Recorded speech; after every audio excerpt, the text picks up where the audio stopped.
So back in June, I started my documentary series, and I started with interviewing people for the Final Fantasy Magic collab. And if you've seen the episodes, you saw all their stories and all their shared experiences, and it was a phenomenal way to be able to start. But I still needed to be able to start learning how to play Magic, right?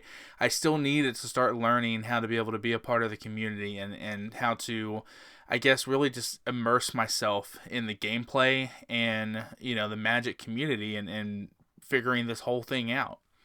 With all that being said, when I started the documentary, I had kind of an outline of how I wanted it to go. I knew the first few episodes were going to be Final Fantasy based, and I knew I wanted to talk about how to play the game, my journey into buying my first deck, playing my first hand, all that kind of stuff, right? But the first season of this documentary is roughly about 20 episodes. And for someone going into it who knew nothing about Magic, who had zero resources other than one friend named Lindsay who was teaching me how to play, who was a great resource if you're watching this, Lindsay. Phenomenal. I appreciate you so much. But I knew nothing, knew no one. And to be able to try to figure out how to make 20 episodes of a documentary series with that lack of resource, that was a little bit intimidating. But I got lucky. Through the course of all these interviews and through the gameplay and learning how to play and things like that, I've made friendships and built relationships with people. And time after time, there have been several people who have come in and come very clutch in the process of making this documentary series by letting me do interviews, teaching me how to play, being a part of multiple recordings of the Untapped Potential documentary series. And honestly, I'm extremely grateful. I really am. I'm extremely grateful. I'm overwhelmed with everyone's kindness.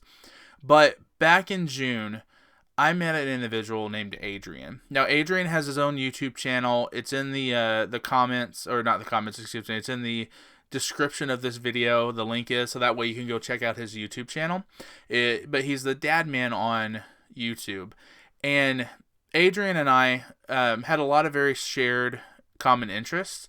But one of the things that we, I think, both really related to was that we were really excited about being able to talk about our fandom, right? So whether it was Final Fantasy, whether it was Magic, whatever, right? And so these conversations started to develop, and Adrian has been on several episodes of the podcast, of the documentaries, and on the Batman Drew podcast, helping me in various ways. So as I was preparing for this episode, I knew that I was going to need some help. And I had everything structured together. I knew exactly the direction I wanted to go. But even though I don't have a large following and not a lot of people are viewing this, I'm grateful for the ones who are, but it's not like I have hundreds of thousands of views on these. I wanted to put out content that I was proud of. And honestly, the structure and everything that I had this episode already recorded, ready to go, but I didn't like it. And it was because I was talking about a subject matter that I honestly was very unfamiliar with. So, I reached out to Adrian, aka DADMAN on YouTube, and once again, dude came in clutch. This is Untapped Potential.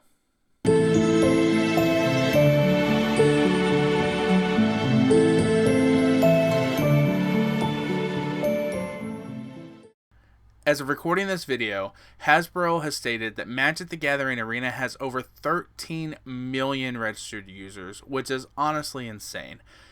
And bringing out this game to a mobile platform has allowed players to be able to play anywhere with anyone, right? Like, it's obviously, there's still things about the game that we would prefer to have different, and things in the game that we would love to be able to see changes in, and it's still going to continue to develop. It's still going to continue to grow and meet the players' needs. But for a game that is still new in its existence, for Arena, not Magic the Gathering, obviously, the platform is honestly amazing, and it allows you to be able to take Magic anywhere you go, including playing it on your vacation on a cruise ship, which you can see here on the overlay photo. But when I was making this video, I realized that even though I'm familiar with some of the basics on how to play Arena, there's so much more to the complexity of the game that I just don't know. especially when it comes to deck building. And this is a great way, an efficient way, to be able to try out new decks and be able to learn how to be able to play in different play styles that you want to be able to play in. But I didn't really know where to begin with that. So everything I had leading up to this video and everything I had recorded, I had this video all the way put together. It all got thrown out the window when I started talking to Adrian and watching his videos about Magic the Gathering Arena. So, without further ado, Adrian's going to walk you through a tutorial on how to be able to play Magic the Gathering Arena, how to start getting set up, how to do a little bit of deck building. Is it going to give you all the information? No, there's so much there to be able to digest.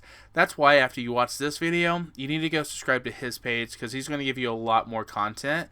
But for the sake of this documentary, this was the guy to be able to present this to you. So, shout out to Adrian, DADMAN on YouTube. Very much appreciated. I hope you guys enjoy.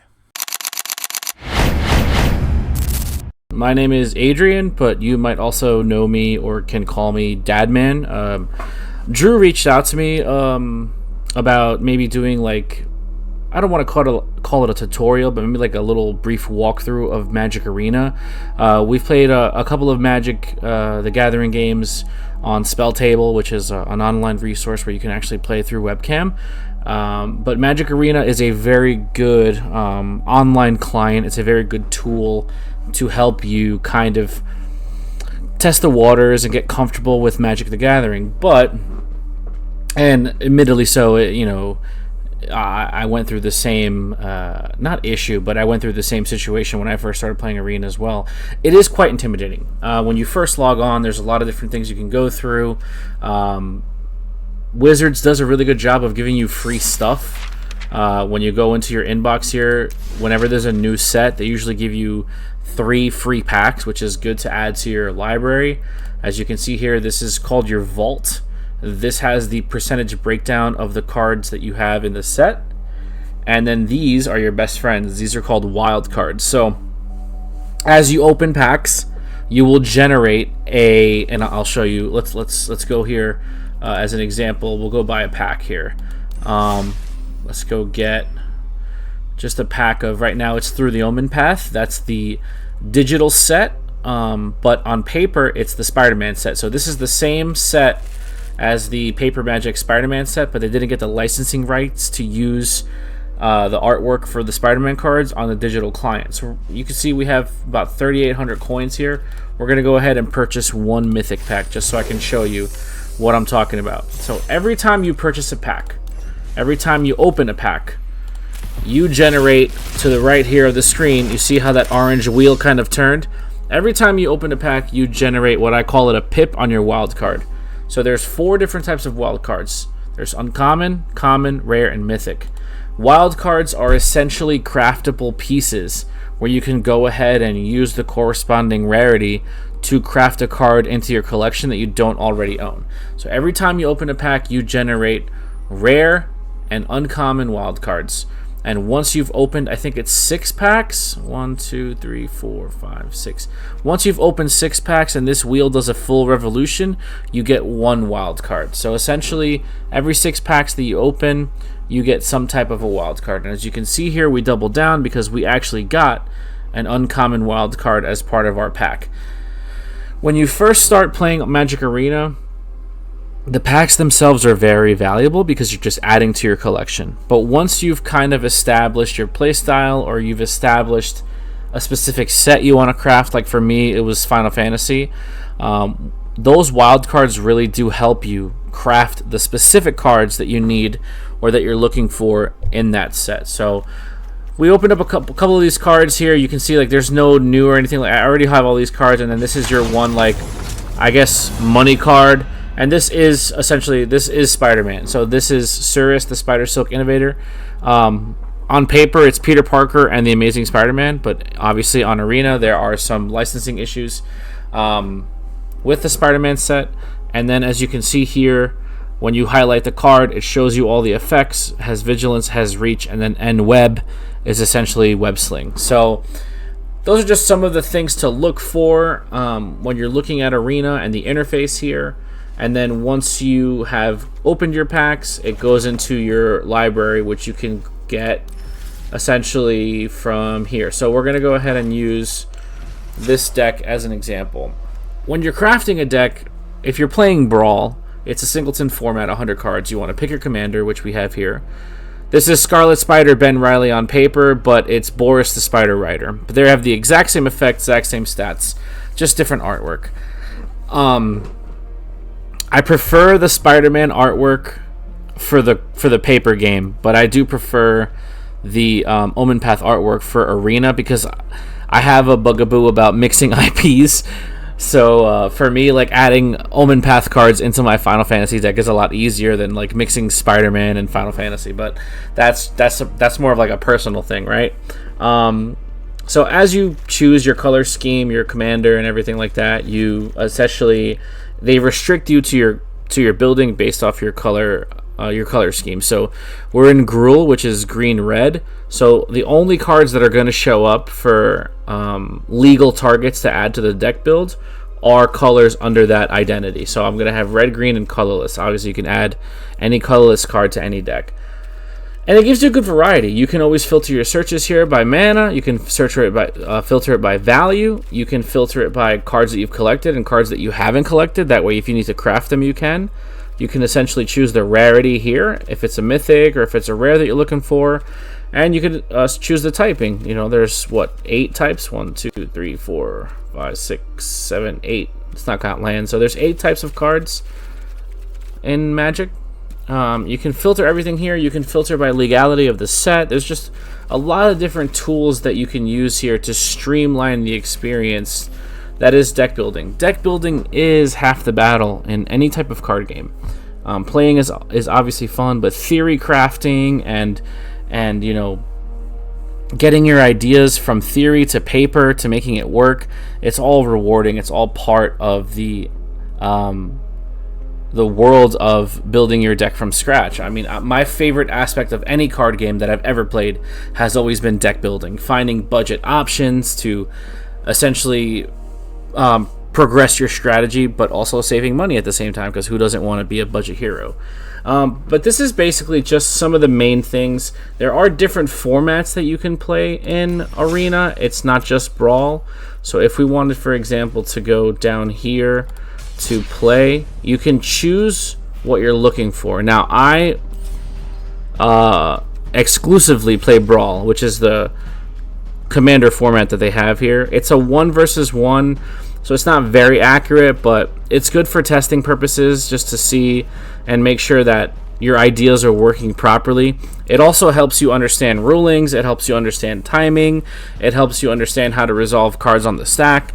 It is a pretty useful tool, but it is not the same as playing a multiplayer commander game. It's not the same at all.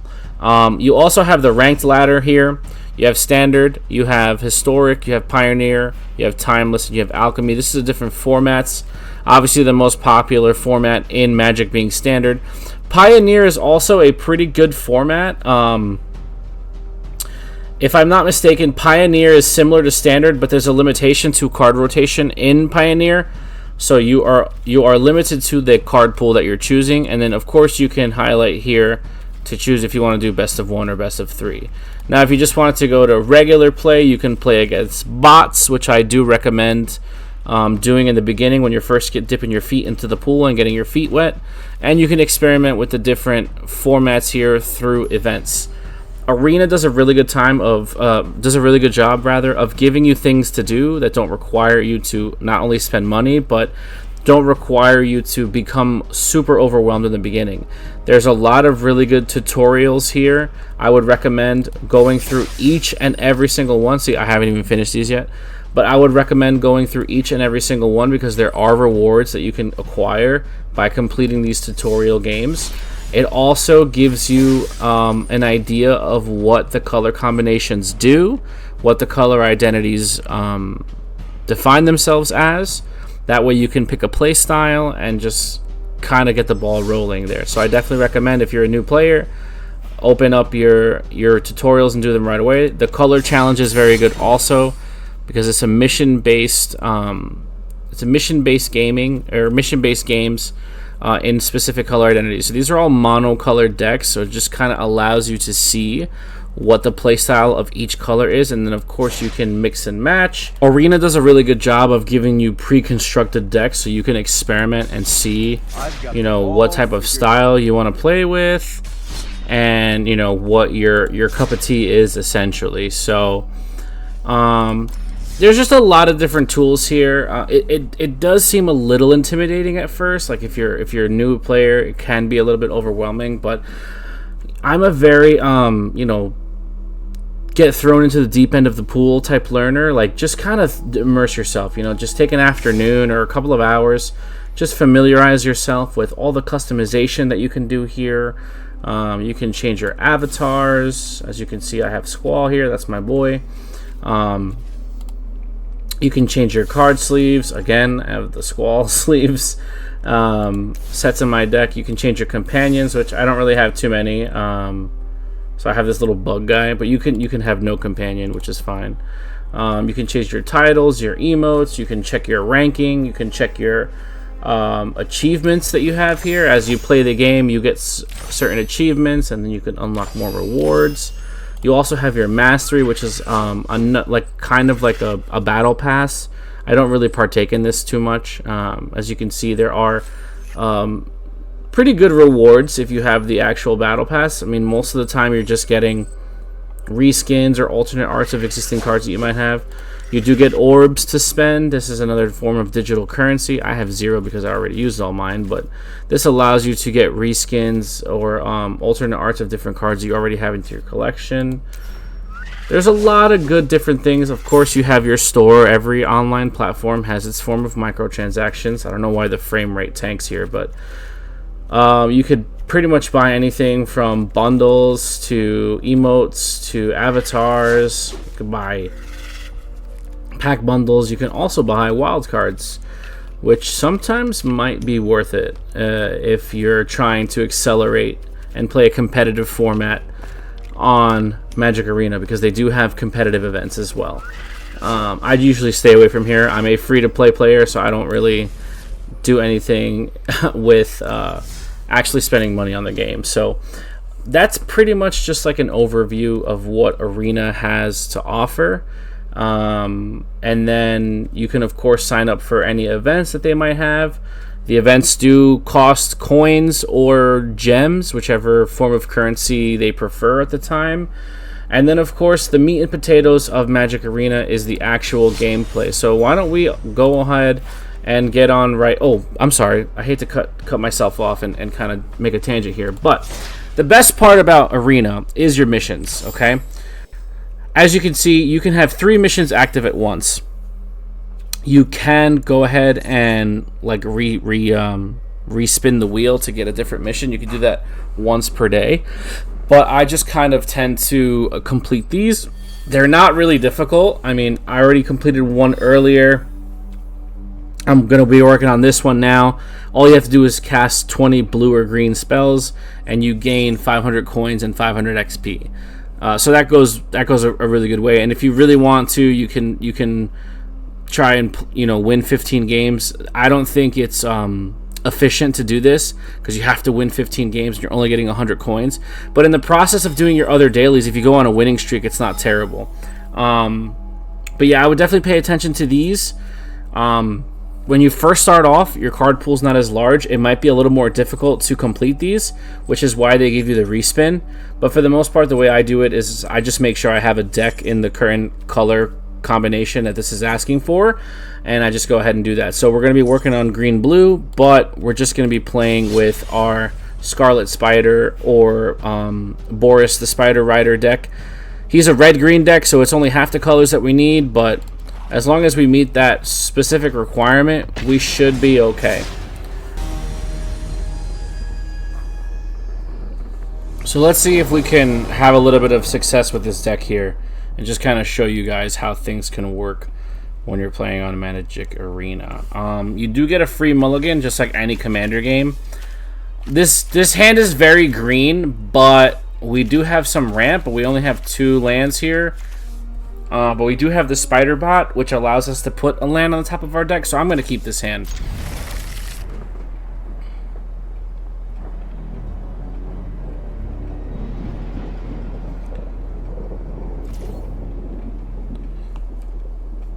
So my like recommendation. Oh, hello. My recommendation when playing is to open with a comfortable amount of lands, and what I mean by that is I usually try to open with 3 lands every game. Sometimes, depending on what cards you have, like if you have ramp or if you have mana rocks, you can open with fewer. This is actually good to get down here. And then we're going to go ahead and play Steelweb Surveyor. And I'm going to put a mountain on the top of my deck for next turn. Right there. You want to make sure that you have plays. Like, if you open up a hand with like 2 mana, but you have an Arcane Signet or like a Soul Ring, that's fine. If you open up a hand with like 5 mana and there's nothing else for you to do, then you might want to mulligan that too. So it's very dependent and very situational. I usually try to keep my curve a little low. So like, as you can see, my commander only costs 3 to cast, and he has Web Slinger and Web for 2. So I try to keep that very low just to keep my overhead from spiraling. And then my top end is, as you can see, I have Through the Omen Path here, which is 8 mana, but it does have Convoke, which can reduce its cost the more creatures you have on the board. So I just try to do things efficiently. That's my like lane when I play card games, is I try to do things efficiently. The wonderful thing about Magic is a resource-based game, so you have to pay a currency in order to play your cards, right? So you have to not only manage your cards in your hand, but you also have to manage your mana and you manage your resources. So right now he's holding up a 1/1 blocker. I could crash and do that, but this has reach, so that's really good. So I might just keep that on the board. So I have to make a decision if I want to put this enchantment out that helps me draw or ramp. I think I'm going to play Terra Symbiosis, because this card is really good. Whenever you put 1 or more +1/+1 counters on a creature, you can draw that many cards. And the good thing about Web or Web Sling is they come in specifically with Scarlet Spider, because he has this effect. On the Scarlet Spider card on paper, it's called Miraculous Sensational Save. I'm not going to attack. Basically, when you come in with Web Sling, you get to put +1/+1 counters equal to the mana value of the card that you slung back. So in this situation, if this was tapped, because you have to have a tapped creature in order to Web Sling, you can bring them back to your hand and play this out, and this will draw me 2 cards. So it's just little combinations for you to look at. The card pool being so vast in Magic the Gathering allows for a ridiculous amount of combinations, and it's really cool to find like specific synergies and how things work. Alright, so we're gonna go ahead and play this land for turn here. Exile target artifact or enchantment token, legendary creature. So we're gonna hold that. This is in Web to make tokens. We're gonna ramp. We're gonna cultivate. I'm gonna go and grab a mountain and a forest. And I'm gonna put the mountain into play, and I'm going to pass. I want him to attack me, so I can attack with this freely and bounce it back. I don't want to lose this. This is the only creature I have. Next turn I can play this, but this doesn't really have mana value 4 or greater. This doesn't really have any value. That's the other thing you want to look at, is card value. Like, this is a 4 mana 3/3, which is a good creature, but then his effect is return a card with mana value 4 or greater from your grave to your hand, or exile target artifact or enchantment. Right now we don't have any targets, so it's just a 3/3 vanilla essentially. But these are the game. This is the game within the game. This is the things that you have to think about. So he has reach. I can block a flyer, but because my toughness is only 1, I would die here. So I'm just going to go ahead and eat 1 damage and see if I can... Okay, this is a good land. Okay, we're going to play Urza's Cave. We're going to go ahead and sack Urza's Cave to get Daily Bugle, which is Fearsome Ridge, which is a good card. And we're going to play this just for 2 mana. Just so we can have another spider on board. He would block here and I would die and he would live, so we're not going to attack. I could pressure with Cluster. Maybe next turn. I don't anticipate a block on this because nothing can kill it unless he plays a bigger creature now. But we're doing really good on mana, which is nice. And this land is very good because for 1 mana you can tap it and give a legendary creature menace. So most of your creatures are going to be legendary in Commander. So this is really nice to give some type of evasion. Okay, 2/3. That's pretty good still. Even if he... I mean, he could double block and then kill it.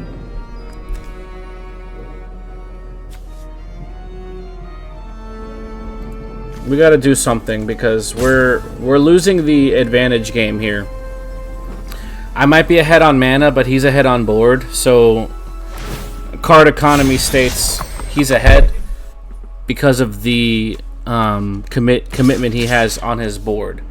So he's swinging for 3. That's fine. When a creature attacks, basic. Okay, so he's gonna play a land for turn. I can't block. Yeah, I'm just gonna take the 3. That's fine. That's fine. Wisecrack is a good card. Okay, we're going to... Is any of these artifacts? It's a mount. Nope. Okay, we're gonna play a land for turn. We're gonna go to combat with the Clutter Cluster. We're gonna see if he... It doesn't matter if he blocks. He's probably just gonna take the 2 because he's ahead on life. He could block right here. It does nothing. I'm just trying to web sling. Okay, cool. So we're gonna take 2 damage. Then we're going to web sling. It's gonna draw me 2 cards, which is great. Then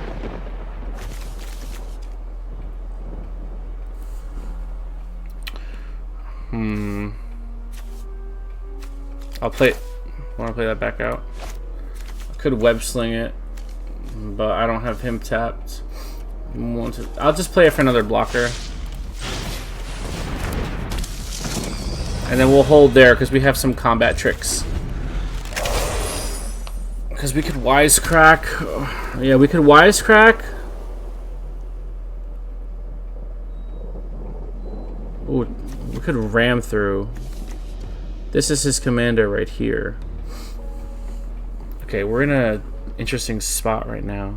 I might be able to, if he...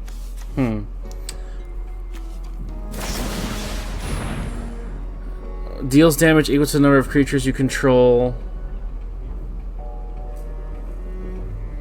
So 1, 2, 3, 4, 5. So I have to ram through.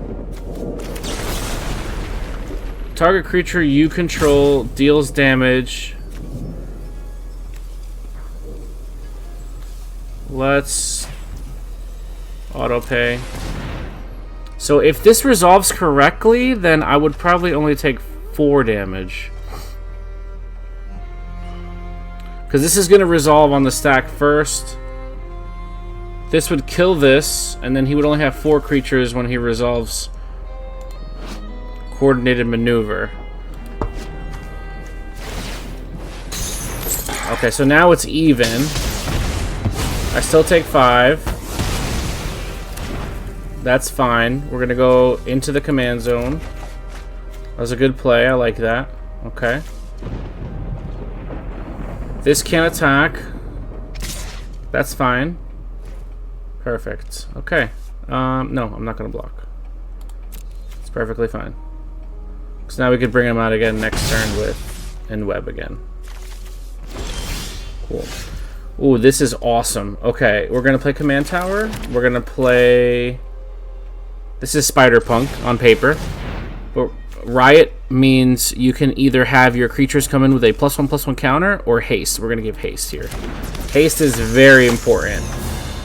How much mana would this cost me? Am I tapping out for this? We're not doing this right now. We're gonna go to combat.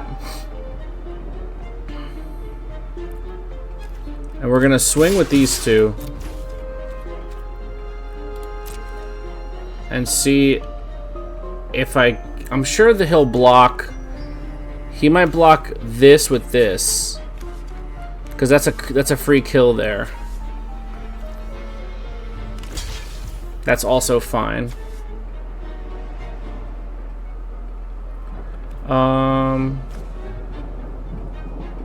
I'll hold that.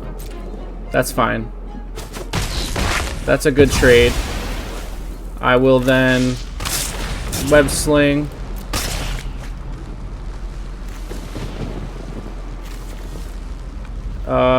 I will give him a +1/+1 counter since I don't have combat anymore, and I'll draw 3 cards, which is great.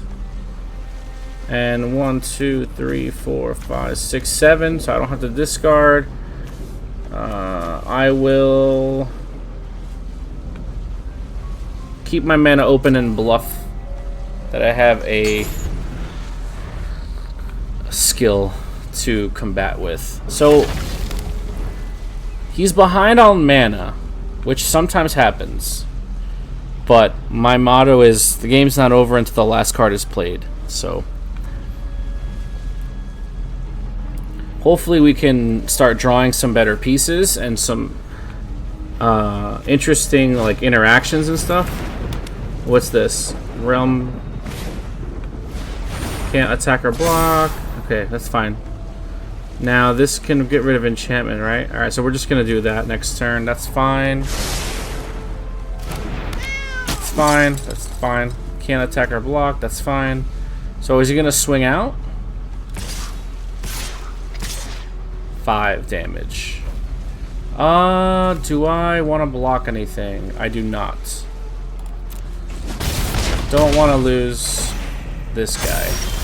Okay, so we're gonna play this land because Station is a really good skill in this type of deck. We're gonna go ahead and play Selesnya Archivist for 4. He's gonna target this enchantment right here. Okay. We're going to give him Menace. We're going to put a +1/+1 counter on that and deal damage to this guy. Gonna draw 1. Beautiful, beautiful, beautiful. I'm gonna enter combat. We're gonna swing with 8.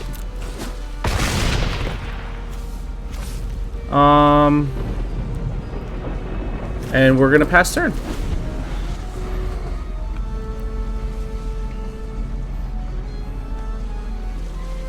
Shout out to Drew. He was the first person I played against with my Scarlet Spider deck. I have since upgraded it since we played the first time, and I do have more upgrades coming in. It's a lot better now than it was. It is a super fun deck. I probably wouldn't put it anywhere like the level of power that, you know, to like say it's a competitive deck or anything, but I do have fun playing it. Scarlet Spider is my favorite variant of Spider-Man, so I'm glad that I'm able to play it.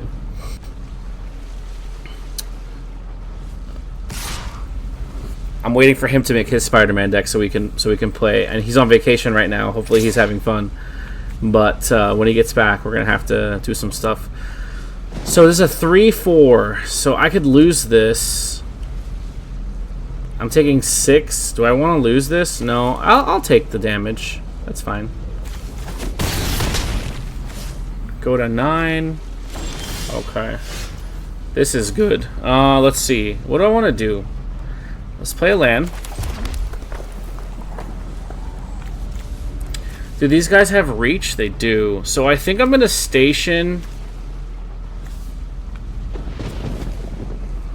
What would be the play here? It fights a creature. Okay, so I think I have to play this to fight this. So he'll gain a +1/+1 and then fight him. So let's see what happens here as far as any interactions in response to this sorcery. Okay, so that's clear. He dies. I take 3 damage and draw a card. Okay. Oh, we'll have another one. Okay, so we can do some really good clearing here. This is not fighting though. This just deals damage. So we're gonna deal damage here because that's his commander.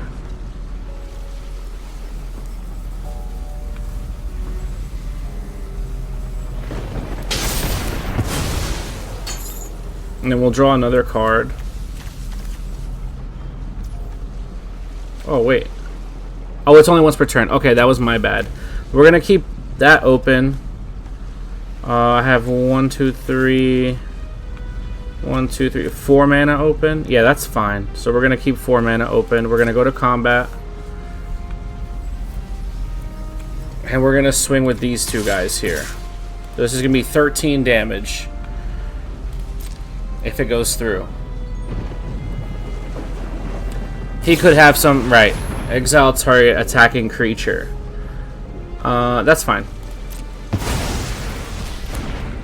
We'll go back to the command zone and he'll take 3. Unless he blocks.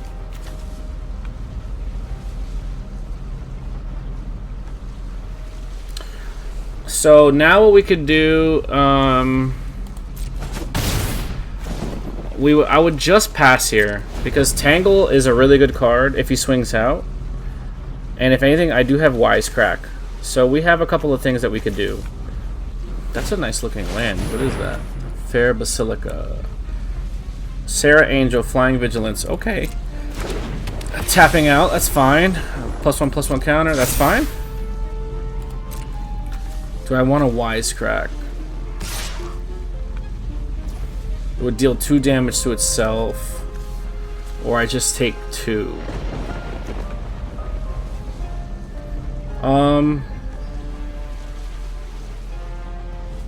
I'll just take the 2. That's fine. No blocks. That's fine. My turn. Okay. We're gonna command bridge, and we're gonna tap this guy. We're gonna end web him. And we're going to give him haste. We're going to draw 4 cards. Okay, we're going to... Nice. Okay, we're going to... I need to keep 2 mana open for this. I have 1, 2, 3, 4 mana. So I could do Rabid Bite to kill this angel. Yeah, and then we'll just go to combat. Swing out. Yeah, that's fine. We gotta start winding this down here. I'm assuming he blocks both and just takes a reduction in damage. Okay, just the... That's fine. Probably shouldn't have attacked with him, but that's okay. And we're gonna end there. Pass. Discard 2 cards. I'll discard the 2 lands. That's fine. We're pretty good on mana. My curve is low in this deck, so we're pretty good on mana. And then I just tangle here unless he has a reprieve. There's not a lot of counter magic in white. Reprieve is like one of the main ones that you can have. I mean, so if he I still don't lose, but if he has reprieve, then he has it. If he doesn't put another threat on the board that can attack, though, I might not use Tangle here because it's only 2 damage. +2/+2, +2/+1. Okay, that's fine. So this will be a 4. And so that's 7. So that's Xaxes. So if he swings out, which he's probably going to, there's a good chance he doesn't have counter magic. So we have to Tangle. And the good thing about Tangle, he just said GG. The good thing about Tangle is they don't do damage and then they get stun counters. So they don't untap on his next step.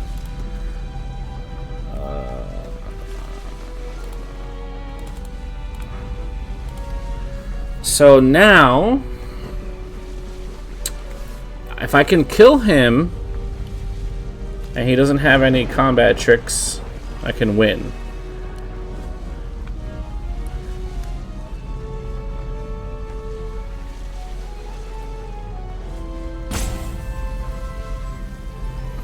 Yeah, let's do this to here.